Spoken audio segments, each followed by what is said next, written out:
Hi, I'm Eric Lane, and this is my final for CS1000, and it's called Godot Yahtzee.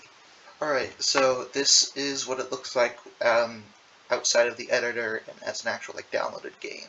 So I have the dice. You can choose which dice are on or off, or which ones you can roll and which ones you can't. Then there's the roll button, the scoring, and then here's where you choose which one you want to score, and this is where the scores will actually be displayed.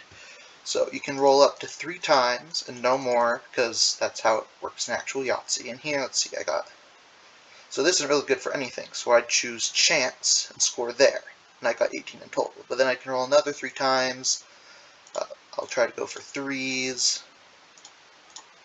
So I got 4 3s, so I can choose the 3s and score there.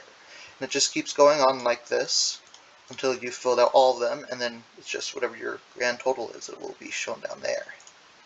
Alright, so the last thing I'm going to show off is the actual program. So this is what the programming screen looks like. Right now I'm looking in the 2D view.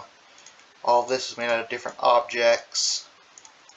But then I can go into scripts, and this is where all the programming happens. So each of the dice has its own script attached to it. That controls its roll. It's checking if it's allowed to roll when you toggle it on or off. And then something that sends its numbers out to usables, which is a different thing here inside of the master node.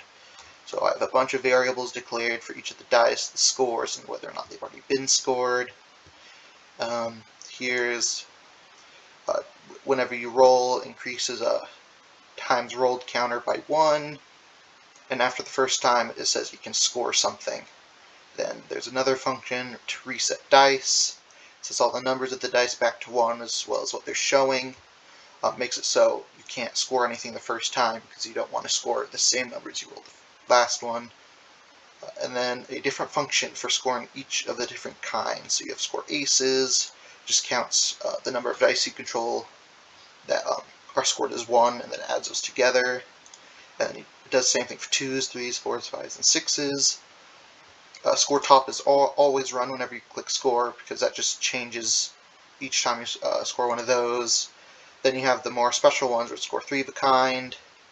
It checks if you control 3 of one number, and if you do, it changes score according to that. Does the same thing for 4 of a kind. This is how Full House works. It's similar to 4 of a kind and 3 of a kind, but it's checking for 2 different numbers. So if you control, it's shown here really.